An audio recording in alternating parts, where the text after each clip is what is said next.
Saturday night at 8 o'clock, I know where I'm gonna go. I'm gonna pick my baby up and take her to the picture show. Everybody in the neighborhood is dressing up to be there too. And we're gonna have a ball just like we always do. Saturday night at the movies, who cares what picture you see? When you're hugging with your baby, let's roll in the balcony. Well, there's Technicolor and the CinemaScope, a cast out of Hollywood, and the popcorn from the candy stand makes it all seem twice as good. There's always lots of pretty girls with figures they don't try to hide, but they never can compare to the girl sitting by my side. Saturday night at the movies, who cares what picture you see? When you're hugging with your baby, let's roll in the balcony.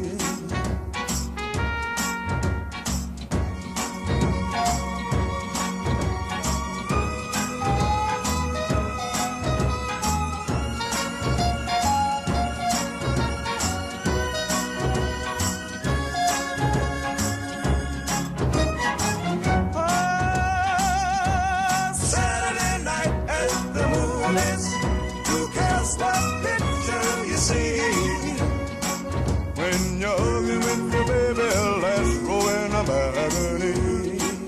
Whoa, Saturday night at the movies, who cares what picture you see? When you're hugging with your baby, let's roll in the balcony. Good evening, one and all. This is Public Radio KCBX, broadcasting for the entire central coast of California and worldwide at kcbx.org. Time for the movie program, and tonight, segueing from last week's program, looking at different types of distribution, different ways of seeing movies that seem to be ever-changing. We'll also be opening up the phone lines and inaugurating a special feature of the program we'd like to initiate tonight as far as reading some of your letters, since we got quite a few after last week's show. So, to have this conversation with me, it's my very good friend, the walking film encyclopedia, my good friend Bob Whiteford. And across the aisle from me, the undisputed czar of film on the Central Coast.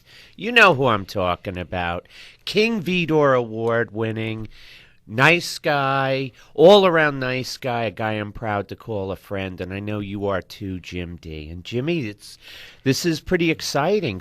We got a new segment tonight, and you know, it's pretty. This has been a very interesting response to last week's show. I think we knew we were going to get one, and we did, and that was good. Well, I think the approach, or maybe the tone that we talked about, in fact, we should just reiterate our main concern was the fact that the MPAA, that's the Motion Picture Association of America, is looking into this idea of making brand new first-run films available to you on your cable television or through your computer the same day that these films are available in the theater. So, I mean, can you imagine something big like a Harry Potter movie or the Transformers, you know, available to be seen on the big screen in the multiplex, but you could also download it and watch it in your home? Frankly, we just put out a warning that convenience may trump the entire theater-going experience if you continue to watch movies at home, or if they initiate this new policy. Don't be surprised if the movie theaters disappear. I think, Bob, before we talk a little bit more about this and read some of our great email and regular mail that we did get, the idea of the disappearing theater, we can also talk about the disappearing videos. Those seem to be taking the major hit, with video stores seemingly going under, or that way of viewing movies, getting the DVD, getting the VHS or whatever, seems to be, taking a bigger hit. I do want to say, though, when last week we were talking about theaters perhaps going under or these new ways of seeing movies as being a threat to movie theaters, 15 miles north of San Luis Obispo, California, where we broadcast from here at KCBX, the day that we talked about this last week, they're breaking ground in Atascadero, California, to build a new 10-plex movie theater. So, what are we talking about here? There's obviously faith in the business. There is that idea that people will go out to the movies, and maybe these new ways of viewing movies will not hurt the movie theater. I think we should also add to that, we're coming out of the opening weekend of 2012, the new big giant blockbuster worldwide. It grossed something like $225 million, $65 million here in the States. And one more comment. A film called Precious, which is being promoted heavily by Oprah, which is always good to have as a promoter for your film. But the film Precious has a very tough subject matter, and despite it, opened extremely well. So as we were talking about, the fading movie theaters and perhaps these new ways of seeing movies cutting into business, again, there's faith in the business. They're building multiplex theaters, and people do seem to be going out to the movies. So sort of a hopeful, addition to last week's discussion. Well, I concur, Jimmy, because I think what we were doing last week more than anything was sounding a warning a few years down the road what could possibly happen, and it's encouraging to see people getting out to see such films. I don't know, 2012, if I could even call that a film. I mean, it's Roland Emmerich, for crying out loud. Hasn't he destroyed the planet? Is there anything left for this guy to destroy? That's right. Godzilla, and then the day after Independence Day. Yeah, day after tomorrow. I mean, he has definitely destroyed the world many times over. Now he gets to do it yet again. But people want to see it, I guess, yeah? Yeah, I guess so. I mean, if he's blowing up the world, I want to check it out.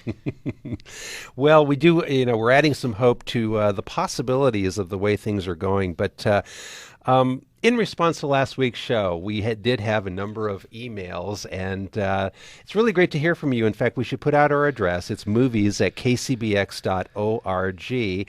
And, over the course of doing this show for 8 years plus, Bob, I mean, we've gotten great mail from around the world. It's been really great.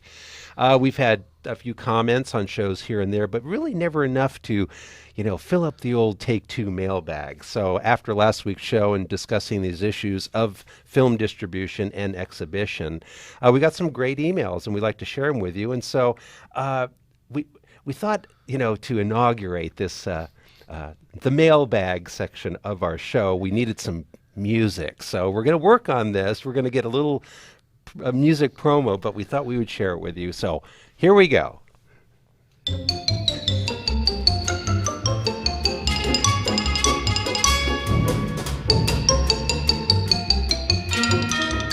It's time now to dig deep into the Take Two mailbag. Very, very deep, since we have maybe about 5 letters.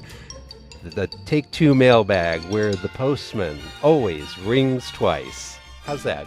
I like it. That work? Yeah, I think we're on to something here, Jimmy. Or maybe the Il Postino. Remember that great Italian film? Just think of the guy on the bicycle delivering the mail to Pablo Neruda, wherever it was. I don't know. I kind of like Postman Always Rings Twice. Call me a romantic, but maybe the John Garfield and Lana Turner version over the Jack Nicholson, Jessica Lange version. Though the scene in the kitchen in that particular one was, shall we just say, fuego. Well, we do want to thank everyone for sending us your mail, and I think we can actually tackle this subject a little bit about disappearing videos, people's approach to these new ways to see movies as well. I have a good friend who works at IFC Films, and he was even weighing in on the idea of video on demand, and we'll get to that later in a moment. But you got a great little letter there, don't you, Bob? I sure did, Jimmy, and a special thank you goes out to an old pal of Insomniac Video and a fan of Take Two. And, of course, I'm talking about the one, the only, Henry Shalfus. Henry Shalfus wrote a nice letter talking about the old days of Insomniac Video, back in the halcyon days of yesteryear, say around 1998, 1999, on the high street years. And he speaks rather nostalgically about the old sandwich board on the sidewalk. I also have very warm memories of that particular sandwich board as well, but I'd rather not say what that's about. But anyhow, I got to be honest. Last week, I think my morale was a little low, and I think it did come out. And it was around the 1-year anniversary of the store closing, and I found myself, oddly enough, it was a very melancholy anniversary. He writes about, when one door closes, hopefully another one will. And, I hope so too, Henry. It's just, it's a strange time to open new doors. Like there's a gale force winds blowing, like in Key Largo.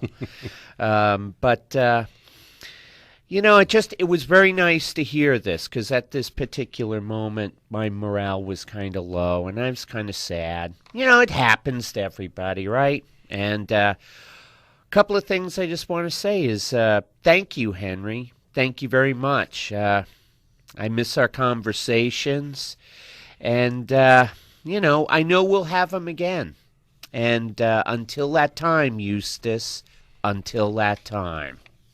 We're reading some letters from the Take-Two mailbag in response to our show last week, and I'd like to share with you what I got back from a good friend of mine named Kerry. He works for IFC Films. They're a great distributor of smaller films. They also have the IFC television network. And here's a guy who is sharp as a tack and knows the movie industry, and his response to the idea of video on demand or current movies being available in the movie theater and on your cable channel at the same time. He writes to me, this is getting a lot of attention, and a head at Disney was thinking about doing this as far as downloading movies in the same day that it ends up in the theaters, but he said there was a vociferous reaction from exhibitors, but now they seem to be moving back in that direction. But here's the thing, Bob, when you talk about the sad loss of Insomniac Video, but video seems to be taking the biggest hit. Carrie at IFC writes, one of the key problems is the diminishment of DVD as an income stream to help recoup the heavy expenses and losses in theatrical. So, in other words, you have this movie that cost you $200 million, and you hope that the sale of the DVD would really, help, or the sale of the film to the DVD format. And we're seeing now that here's an acknowledgement from somebody who works at IFC Films that DVDs are, diminishing, and they're trying to recoup their heavy losses. According to Kerry at IFC, he just says that perhaps this idea of video on demand being simultaneous with the theatrical release is probably 5 years away. Not sure where they come up with that number. But he says, I personally think that theaters will continue to exist as long as they can still provide a differentiated experience. Part of that is indicated in an article, is making sure that audiences don't have to put up with rude behavior of others that impact that differentiated experience. Things like using cell phones and texting. If the theaters can provide clean environments, good projection and sound, they'll be around. It's a great way to see movies as opposed to watching them at home.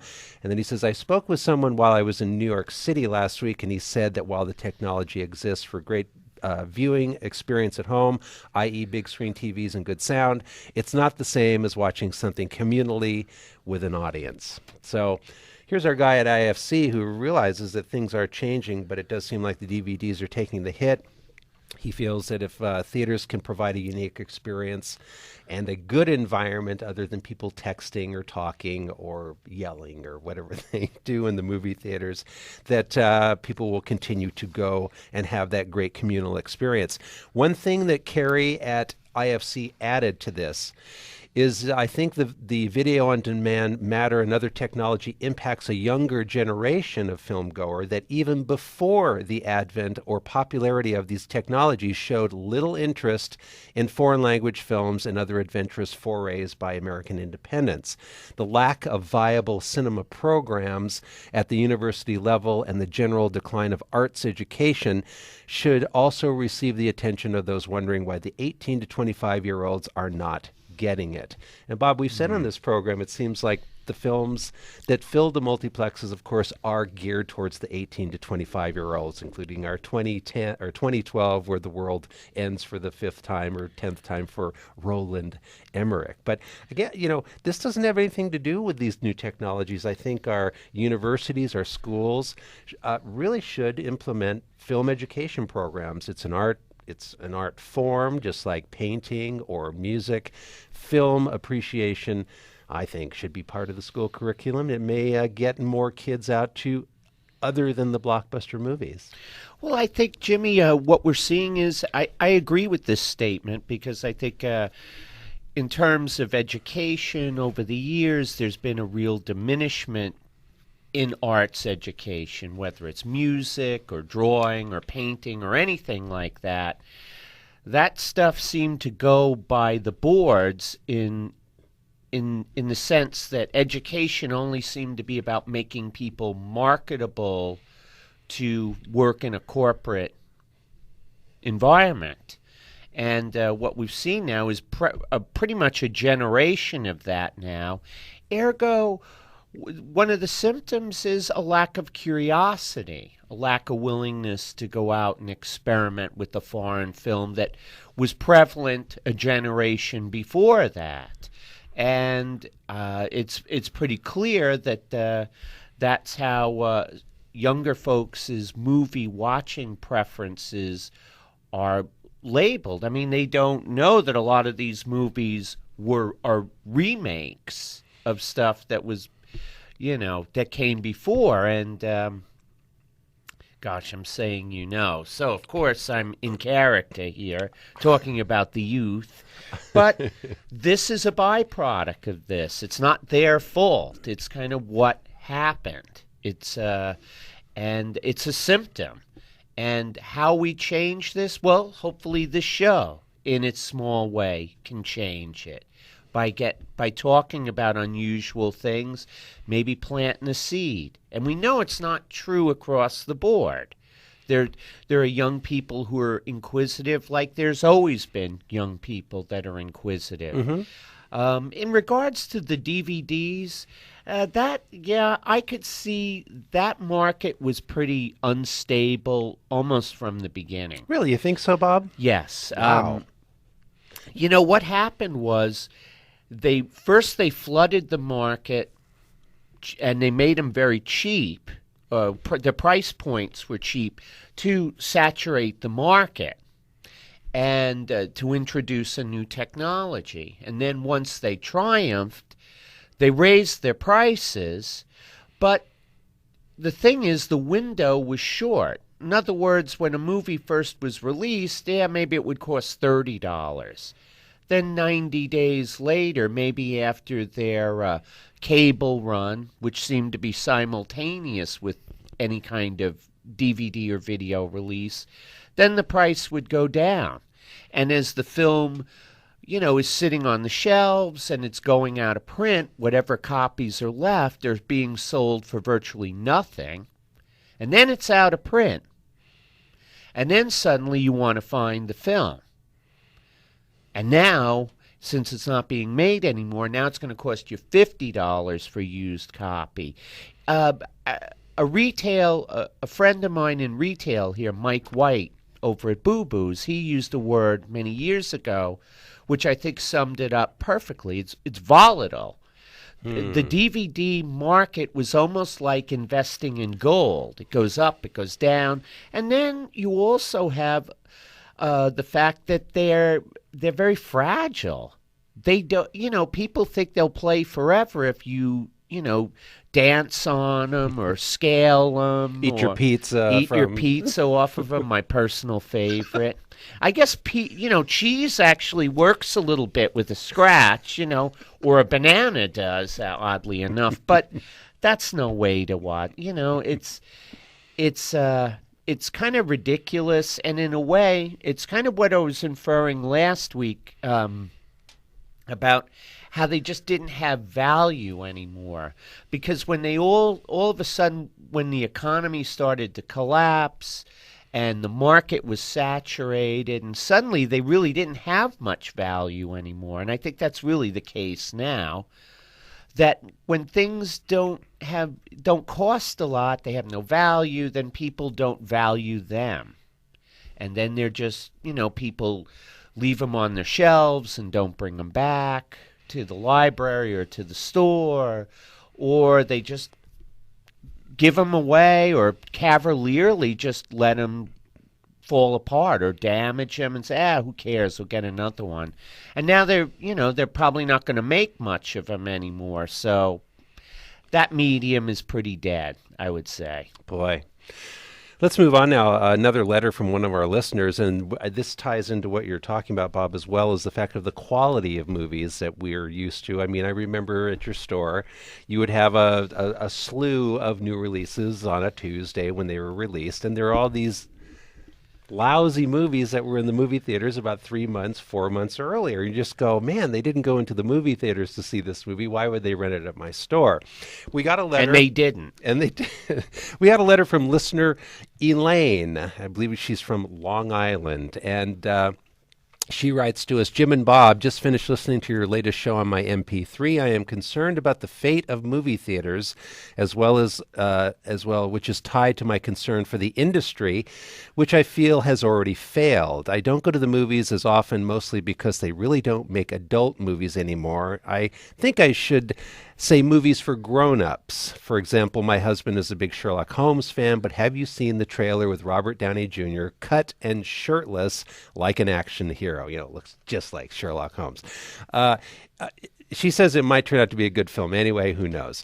There are so many violent, cruel, and just bad movies churned out that part of me doesn't even want to support the industry and would rather stay home with Turner Classics. What is the answer? Thank you for your show, Elaine. And, we've talked about this, Bob. I mean, half of the movies, even more than the ones we talk about, are directors or stars on this show, are somewhat classic in nature. And there's an awful lot of films out there that, hey, we like the good and the bad. We like the high and the low, but there's an awful lot of junk that fills the theaters, and they fail there.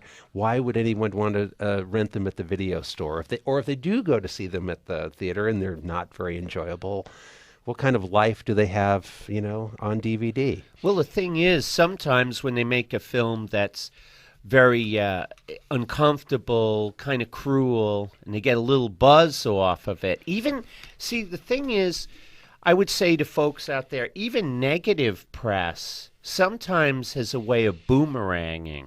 The critics say a film is sadistic and whatnot. Well, guess what? People are going to line up to see it, just to see what the hoo-ha is. And Hollywood, being Hollywood, which has always been true, it's like somebody makes a disagreeable film, then the other studios got to follow suit. Well, mine will be even more disgusting. And, naturally they'll all spawn sequels. I don't know. It's I guess because I'm getting a little older, I don't know. In my movie-going career, I've probably seen hundreds of thousands of people shot and, blown up, and God knows, every kind of, murder possible, every kind of crime. If you watch a lot of films, it's inevitable. Some of them are well done. Some of them are actually very good films. Others aren't. But it seems like Hollywood is, in that one sense, has stayed the same. They're always pushing the envelope, not for any reason other than to try and get people in the seats. Yeah, or the weekend gross. Yeah. So, okay, let's move on. We got a letter from Chris near Santa Barbara, and He was talking about the repercussions of video on demand, maybe how it affects movie theaters. He says, yes, repercussions are good to know. We may decide movies in the home are better than in the theater, but we ought to be enlightened to the fact that this is the decision we are making. Me, I love to go to the movie theater. It's like a 2-hour vacation. No better way to start a weekend than a 4 p.m. Friday movie. Enter a drone, emerge a weekend warrior or something. I like that. But here's something that I think he's responding to something I said last week. I disagreed with one thing you said. Well, not disagree, just thought you overlooked an important point. If it is true that movies are released to the home screen the same time as the theater, it is because there are handicapped people in the boonies with no theater access. Yes, all these things existed before, but before there was no alternative. These are the things that drive people to bootleg copies. Now that we have the technology, if you don't use the technology to help people, they will help themselves, essentially. But what Chris is saying here is I kind of poo-pooed the idea that making video on demand for handicapped people and people with, parents with kids at home, movie theaters. My approach was the fact that movie theaters have to, set aside areas for handicapped. So hopefully there are always a place for handicapped people to go to the movie theaters.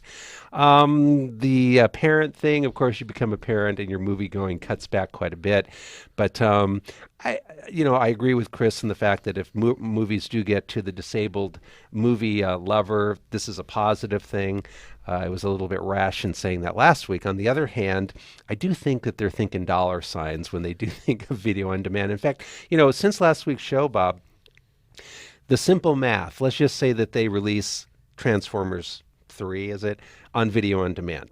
They beam it, as they said, to 10 million homes. Okay, 10 million homes pay, what, $20, $15 for the download of Transformers 3.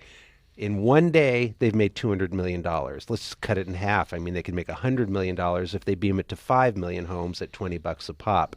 So I tend to think that the studios can look at those dollar signs and the video on demand and see, hey, this may be a good thing. We can do it without the movie theaters. We can do it without making prints. This was the thing in that release that they didn't explain. They never went into that. They used people in rural areas and people with disabilities and people with kids as the rationale for this was how they were trying to sell the idea.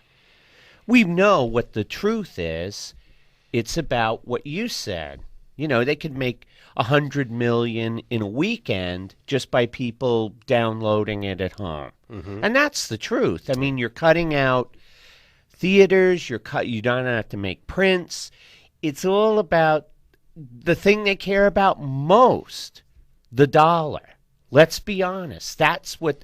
But what I found disingenuous about their argument or their statement was they tried to hide behind these other people and these other situations, which of course no one's going to argue with. Those phonies, those hypocrites. Chris's letter continues in the fact that he lives in a metropolitan area north of the city of Santa Barbara. He says, I am furious that the two movies I want to see are not showing in my town. One movie corporation, Metropolitan Theaters, owns all the theaters in the area, and they choose to release the really good highbrow movies like A Serious Man, the Coen brothers film, only in downtown Santa Barbara, giving us in the burbs Paranormal Activity and The Men Who Stare at Goats, which he thought sucked. Anyway, thanks for your letter, Chris. And, in response to that, I would tend to think that the multiplexes, if they can run all the vampire end of the world films, zombie films, but, designate a screen or two to the more adult fare. And I think you'll have a better turnout if you're going to try to hit a wider audience. Yeah, the 18 to 25-year-olds seem to be the core audience going out to see these types of movies. But, hey, there's more people out there that want to see movies. You're listening to Take Two, the movie program on Public Radio KCBX, and we're reading some of your letters, and we're going to open up the phone lines, talk about video on demand, maybe the best way you like to see movies. Do you think movie theaters are in danger? And what do you think about the fact that videos seem to be really taking it hard? We'll be back with more of Take Two in a moment.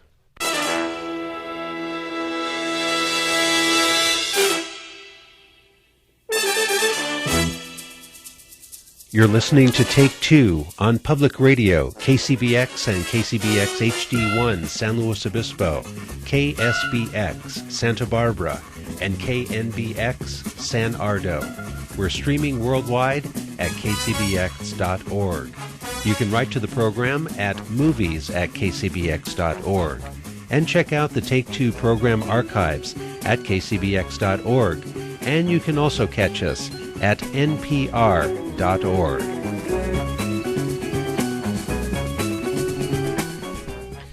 Take Two is sponsored by the 2010 San Luis Obispo International Film Festival, running March 12th through the 21st.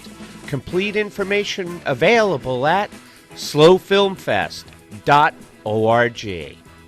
Support for KCBX comes from Mission Community Bank, which has money to lend to local businesses. Mission Community Bank is an SBA preferred lender and is ready to help you finance your business plans. More at missioncommunitybank.com.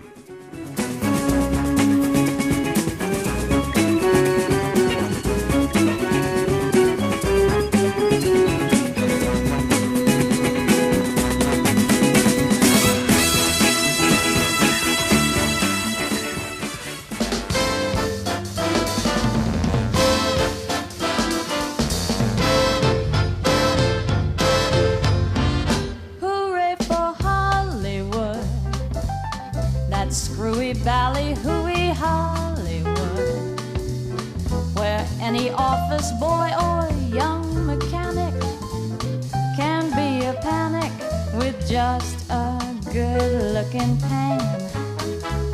And any barmaid, she can be a star maid if she dances with or without her fan. Hooray for Hollywood, where you're terrific if you're even good, where anyone at all from Shirley Temple to Amy Semple is equally understood. Go out and try your luck, you might be Donald Duck. Hooray for Hollywood. We're back on Take Two, the movie program on Public Radio KCBX. I'm here with my good friend Bob Whiteford. My name is Jim Dee, and we're talking about different ways of seeing movies, different ways that the distributors are thinking about distributing movies. I actually just want to thank very quickly my wife Patty D for coming up with some of this great music tonight. We just heard Nancy Sinatra singing Hooray for Hollywood. Swinging. We'd like to hear from you. It's 549-8855, 1-800-549-8855. And we can talk about movie distribution, how you seem to watch your movies, what you think about video on demand, or if you saw a movie, let's just open it up. You're willing to weigh in with whatever you'd like to talk about tonight on Take Two, the movie program. So 549-8855, 1-800-549-8855. Please give us your name and where you are calling from. And good evening. You're on Take Two. Hi, this is Jim from Santa Barbara. How are you guys? Great, Jim. Yeah. I sort of agree with that letter that last letter you wrote from the guy who lives north of Santa Barbara. Yes, Chris. Yeah, because if they want to do Video Man, they should do all the different movies. Movies that wouldn't last a week in the theaters. Like The Serious Man or something that I really want to see. So you're saying that if there is video on demand, go for those smaller movies as opposed to the big block. All of them. I mean, I don't think of Transformers 3 would be sound the same on a TV, a small TV as opposed to a big screen, Yeah. Although last week we were talking about, convenience seems to be the order of the day, and the reasons they were citing is the fact that, new parents home with babies or disabled persons might, find it wonderful to see these first-run movies on their cable channel. That'd be good. Yeah. Well, I watch movies, tapes, rent DVDs, and I actually love going to the movie, the whole movie experience. That's a big thing with me. I think really the remedy, and I should run this by Bob as well, and while we've got you on the phone, I mean, I don't think we're saying to go to the movies every week or every month. No. I mean, if you go, maybe twice a year or something, I think you would be contributing to the survival of movie theaters. The same thing with video stores. If you were to visit them 2-3 times a year, you're contributing to their survival. And what do you think, Bob? I agree, but maybe a little more than once or twice a year. Maybe Once every other month. Yeah, maybe once a month, or twice every other month. Something like that. Yeah, I mean, I think it's what we were saying last week. If you don't use them, they won't be there anymore, and it'll happen fast. Yeah. But the whole movie going experience is something unique, and then I don't think seeing it with a bunch of a big crowd is just something that can't be replaced. We agree. Yeah, no argument here. Yeah, like when I saw the re-release of Wizard of Oz with a bunch of people, it took on a whole new feeling, Yeah, well, that's a rarity, seeing some of the great classics on the big screen, and that's always possible, but more theaters should do it. Yeah, absolutely. Thanks a lot. Thanks for the call, Jim. Bye. Good evening. You're on Take Two. Hi. Hi there. My name is Aaron. I'm calling from Santa Margarita. Hi, Aaron. Hi. I wanted to comment about the theater experience. Uh-huh. And I wish that they would do something in the United States that they do in England. It's apparently illegal here. In England, they have things called cell phone jammers, and they make sure that nobody's cell phone rings or works during the theater experience. Wow. Did you see the recent story where there was a Broadway show with Hugh Jackman and Daniel Craig, and somebody's cell phone was ringing in the theater, and Hugh Jackman even went out of character to say, hey, shut the phone off. Right. But It sounds like, I think it's a great idea. I wish they would do it. And if somebody's a physician, maybe there's a special number that they can call. Their hospital can call the theater and get in touch with that person. Boy, I wonder if it would even extend to texting. You can't text while you're in the movie theater. Right. The reason I bring this up is because I was at one of the early Harry Potter movies, and right at the climax, when the best part of the movie is happening, some guy just gets his cell phone conversation, and everybody's looking at him and saying, "Shh, be quiet." And he's looking at everybody like, "Why are you being so rude to me? I'm having my phone call. Can't you see that?" Well, that's exactly what my friend from IFC Films cited, in the fact that theaters will survive with the help of having a great environment where they're not doing this stuff, and that is incredible, man. Well, of course, I can't. This doesn't have to do with movies. I have a chiropractor who has a sign that says, please turn off your cell phone while I'm adjusting you. Can you imagine? Wow. Can't turn off those phones, but I like that idea in Great Britain where they can jam the cell phones. Man, that's genius. Yeah, I wish they do that. Well, you guys have a great program, and thanks for everything. Thanks for the call. Thank you so much.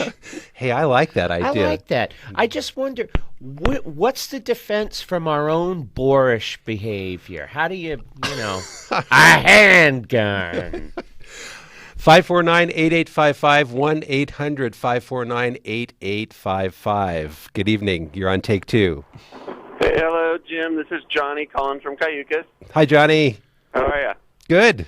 Hey, I just wanted to say I love going to movies. I live out in the country. It's kind of hard for me to get down there, especially to your awesome theater. But one of my personal pet peeves about movies is I can't stand everyone around me eating popcorn. It sounds like some sort of feeding trough. Yeah, I've heard that. Drives me crazy.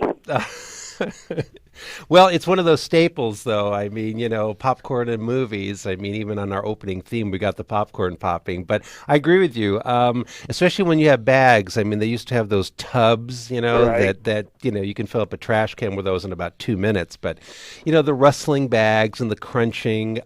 There are some theaters, when I go to the Toronto Film Festival every September, there are a few theaters there that have no concessions in the theater. You can drink out in the lobby or have your candy out in the lobby, but taking it into the movie theater, nope. I would like that. And the other big pet peeve, I actually went to see a major movie recently at a some larger theater than yours, and they played so many commercials before the movie, and I'd paid $10 a ticket to see the movie. It drove me absolutely crazy that I had to sit and watch all those commercials before the movie started, and they were commercials for, like, ROTC, and they had nothing to do with movies, so that was a big pet peeve. So I enjoy your theater, I enjoy independent theaters, and I like Netlfix because I can control the sound around me. Well, you know, Johnny, the idea about, what were we just talking about? The going to the movie theater, and we're just trying to bring up what Johnny had just talked about, going to the theater. Oh, The defense against their own boorish behavior? yeah. Yeah. Yeah, there you go. Well, I don't know. See, I'm a grazer. I don't know. I sit in a theater and I see all those stupid commercials before a movie, and I mean, I'm pulling my eyes out. I can't. It's like I'll talk. I feel like I'm being tortured. Oh, So naturally, the only thing I can do is the movie eat. begins, just to avoid that, unless I go to a small theater like the Palm where you don't subject me to that. I mean, I'll watch previews. That's wonderful, but I don't need to see commercials when I pay $10 a seat.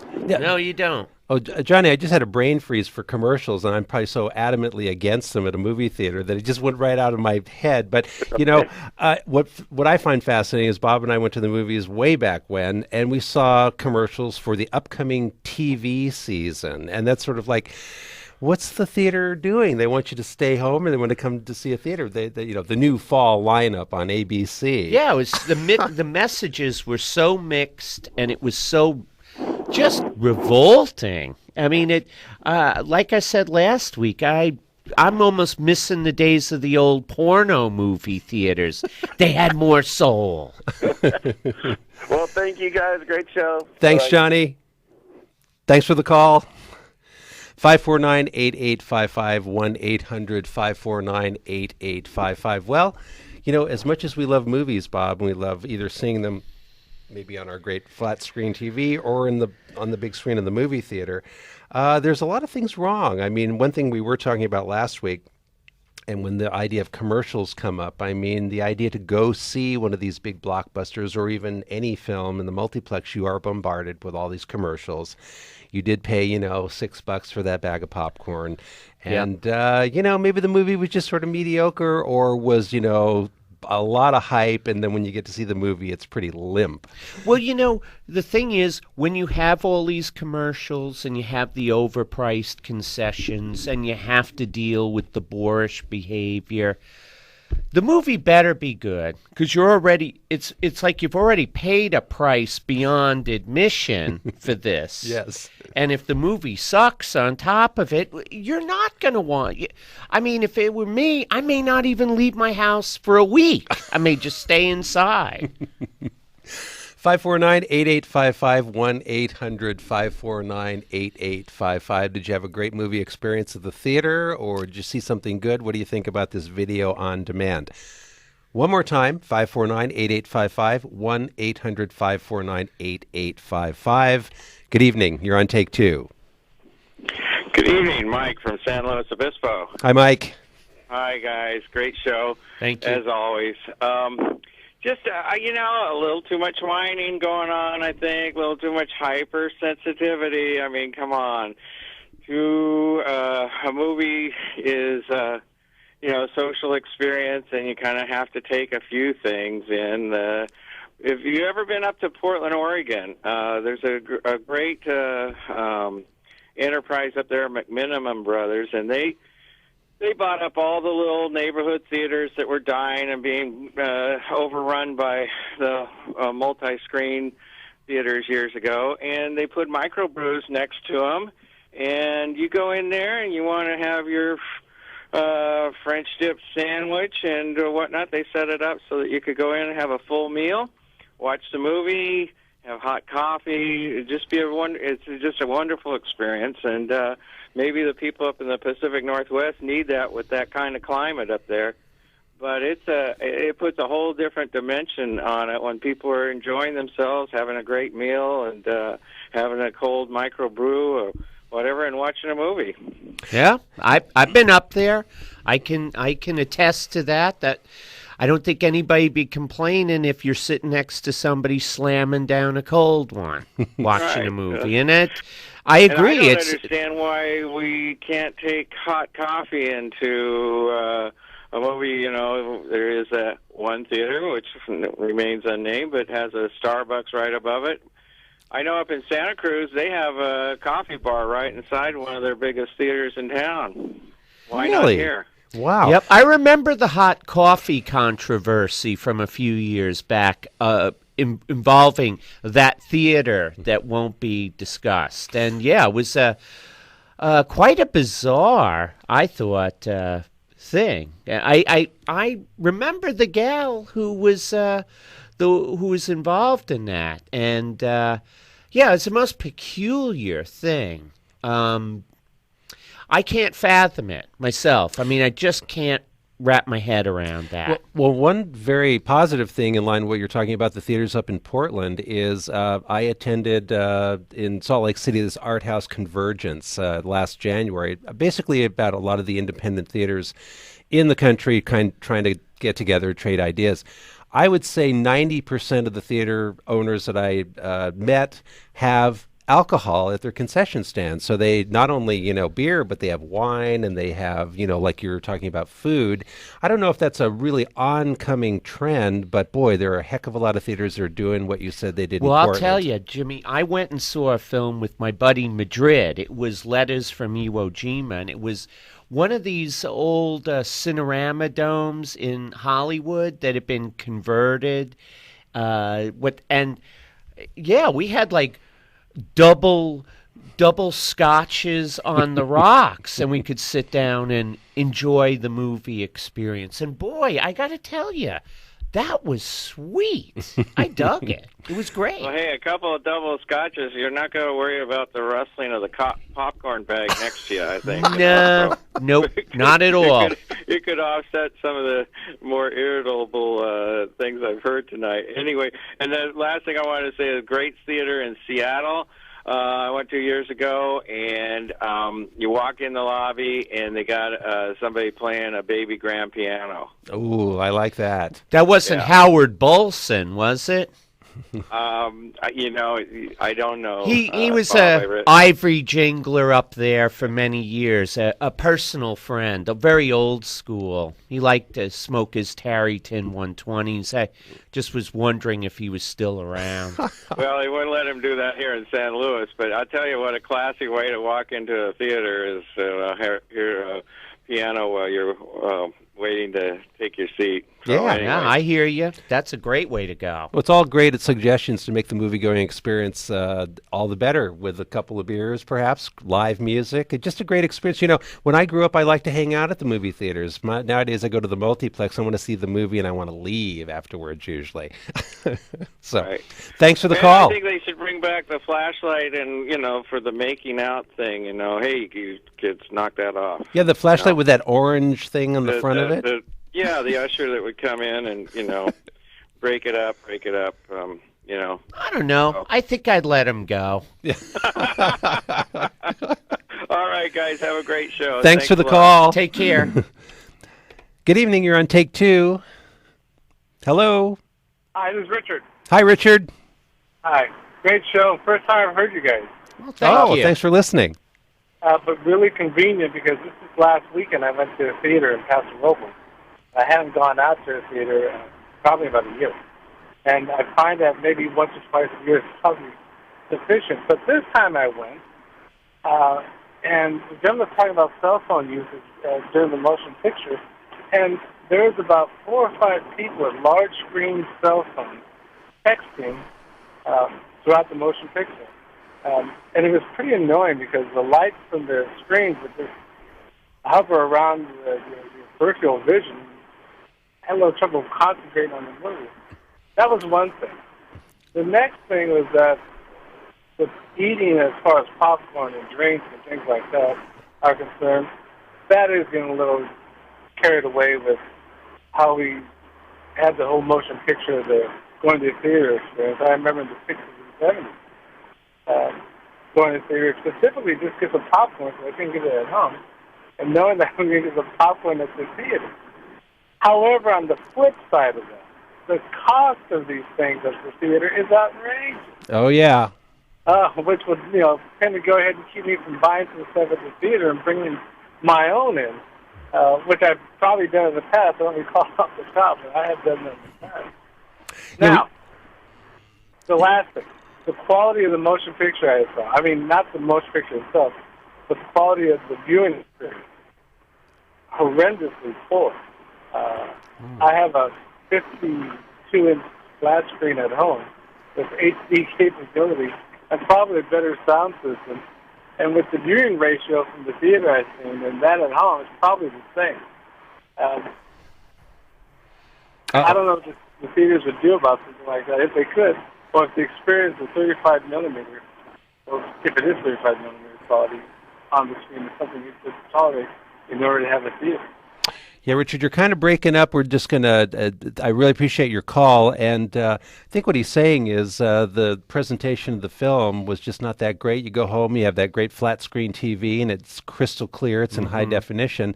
And, from personal experience of having a movie theater, it takes some doing to get a good 35 millimeter presentation, even though when you do it right, there's nothing that can beat it. The best digital projection still, I think, is not as dynamic as 35 millimeter film, the old tried and true way. If it's projected properly, it will pretty much outdo anything. So it's unfortunate that the presentation that you saw was not up to snuff. And, if your flat screen TV looks even better, I mean, that's what it tough comes down to, Jimmy? It's like they're overcharging for the concessions.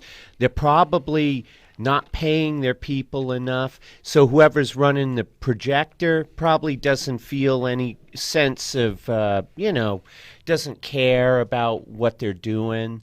And, it's just if they mediocritize the experience, it's gonna stink. And I think that reflects on how the place is run. You know, and with the big chains, you're gonna get that.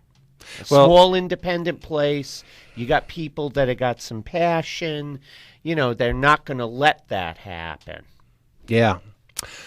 549-8855, 1-800-549-8855. We have about 5 minutes to go, and we'll go to our next caller. Good evening. You're on Take Two. Yes, I just wanted to comment. I love your dialogue you've opened about the theaters closing. It's great. Something people really need to think about. One thing I've noticed is that these 3D movies really compete with watching movies at home. You can't get the 3D experience like you can with a big 3D screen and HD and all that.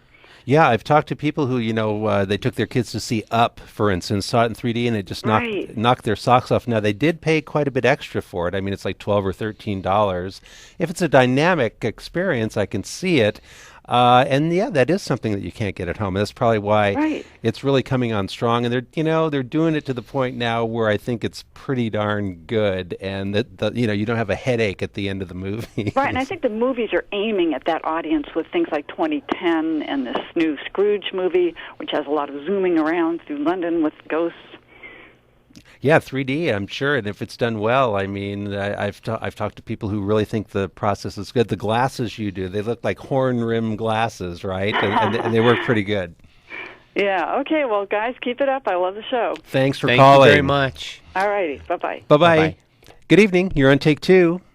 Hi, is that me? That's you. That's you. Okay, I'm Pat in Templeton. Hey, Pat. I've had a real, you know what, I want to thank Bob, first of all, because he turned me on to Movies Unlimited. Now I get the catalog. Oh, great. But I also would like to get some movies that Turner Classic Movies shows, like one with Ann Archer. I think it must have been filmed in Italy. You cannot get the darn thing. And she has her own website, but, I emailed her and not got anything back. Well, here's something I would suggest. Uh-huh. You saw it on Turner Classics? Yep, I did. Okay. No, not that one. No, I saw that on probably Lifetime. Ah. But there are other ones on, let me see, I'm trying to think of the one with Gina Lola Brigida, Woman of Straw. Mm-hmm. That is not available. No. Oh, I saw that on Turner Classic. We were talking about that a couple of weeks ago. That's a great movie. What a movie. I thought it was great. And, it's not available. Well, here's something I discovered. Oh, not at all. Yeah. I discovered something quite by accident. Warner Brothers Pictures is coming out. What they have is called a Studio Archive collection, which is the films are available on what's called a DVD -R format, which is like a recordable DVD. And these are films that I guess they've made available, but they won't release them commercially. In other words, you go to the site, you order the movie, and they make it for you and send it to you. Boy, that's And it bizarre. has some unusual... it's funny because you can get a DVD for $20, or you could have it streamed to you for $15. And it had a bunch of titles that I really liked, and it was one of those cracks where a lot of films fell through. And now I don't know the Ann Archer film per se that you're talking about. I don't think it's there, but I did read somewhere not too long ago that a lot of the studios are going to be doing this. In other words, if you're looking for a specific film, the studios will have like a place where you can go, you can pay for it, and they'll literally make you a copy and send it to you. Oh, that is interesting. Or What's the you can website for stream that? it or have it streamed to your computer. Now, I think the key is to find out which studio produced the film, and you might be able to do that if you go on the Internet Movie Database and look it up. It gives you the production information, and maybe if you can find the studio's site, you can look and see. Maybe there's a way where you can get this that way. Well, see, I taped it on a VHS tape quite a few years ago, and it's wearing out. Impressions of an American Wife. It's a remake of the one with Jennifer Jones. Oh, yeah. But it's Ann Archer and some Italian guy, and it's all probably in Provence or someplace like that. But it was really a neat movie. It's a real chicks movie, romance and all. Did you ever see the original? Yeah, I really didn't like it as well. Well, here's something I would say, because the American version, I know we've got only a minute left, but the American version is 66 minutes long.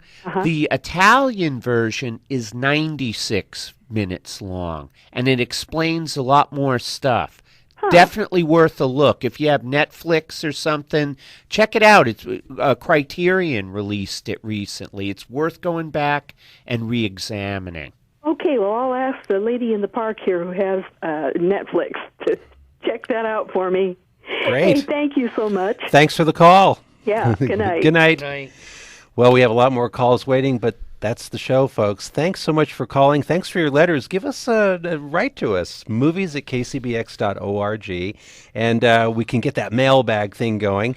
All of our listeners, great comments tonight, and really kind of an invigorating experience about the whole changes in the movie-going experience. Yeah, I mean, this has been great. Thanks, everybody, for your comments tonight, the letters. Please send us more email and more letters. That way we can use that nutty music that Jim and I love. Thanks a lot. We'll catch you next week here on Take Two.